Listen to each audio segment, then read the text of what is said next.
What if 2021 ends up being the best year that you've ever had? What if this is the year that you decide to finally go for it? To finally accomplish the thing that you've always wanted to do? In this video, I want to talk about how to make 2021 your year. Sometimes in life you have to go backward in order to go forward. And so the first thing I'm going to recommend is actually thinking about 2020 and reflecting on what that year meant for you and the lessons that you learned from it. The more lessons that you can glean from 2020, the better it's going to help you for 2021. If you find that there are certain people who make you happier to be around, or if there's a certain activity that you do that you just light up when you do it, then definitely do more of that in 2021 and lean into the things that already make you happy. For the things that didn't go so well last year, think about what you can do in 2021 to improve upon that. I know that when you're reflecting on your challenges from last year, things that didn't go so well for you, it can bring up a lot of emotions and it can make you feel disappointed or frustrated. But I would just encourage you to give yourself some grace and know that it's not super productive to just, beat yourself up all the time, but instead to focus that energy on what you can do going forward. Once you're done reflecting on 2020 and taking the lessons from it, then focus on creating a vision for yourself. This vision can be you in the next 3 years, the next 5 years. Some people will even create a vision for themselves in the next 10 years. You can pick whichever time range works for you, but this is really just about having some sense of direction for where you want to go. For me, when I'm trying to create a vision for myself, I think about my top priorities. For example, some of my top priorities include my health, my career, my finances. Once you have your vision, it makes this process so much easier, because then it's really just about breaking it down into more manageable pieces and then taking the action steps to get closer and closer to where you want to go. So once you have your vision, you can think about things on a year level. So think about 2021.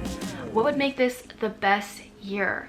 What are the things that you can do to get closer to your vision? I recommend setting a timer for yourself. It could be 5 minutes or even 10 minutes. Just give yourself some time to really think about answers to those questions and just let it flow out of you. Don't judge those answers. Just write down whatever comes to mind. Once you have your goals for the year, then you can think about it on a monthly basis.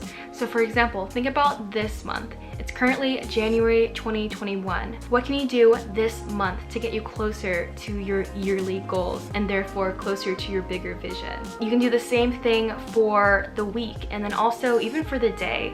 Think about what you can do this week to get closer to your vision. Think about what you can do today to get closer to your weekly goal or your monthly goal.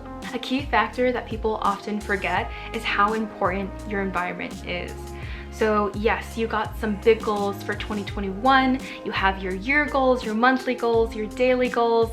That's amazing, but you also want to make sure that you have the environment to support you as you work towards these goals. There are some people out there who are able to work with a really messy desk, but I would say that most people probably work the best when their desk is clean and organized. So take the time to really organize your workspace and try to maintain that throughout the year. I know sometimes it's easy to let things just pile up over time, but schedule time on your calendar to actually make sure that you clean your workspace. Having a clean workspace will help you focus more and help you make sure that you can do your best work. Create a learning list. What types of skills do you want to develop this year?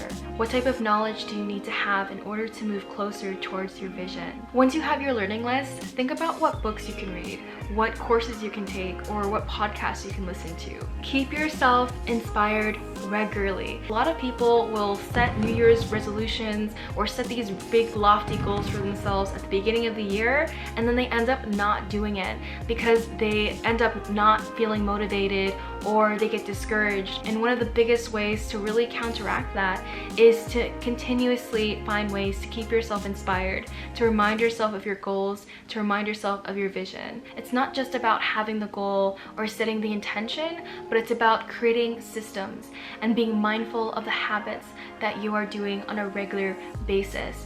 Let's say that your goal was to read 52 books this year. That's 1 book per week. If you don't have much experience reading regularly, reading 1 book a week might sound like a lot.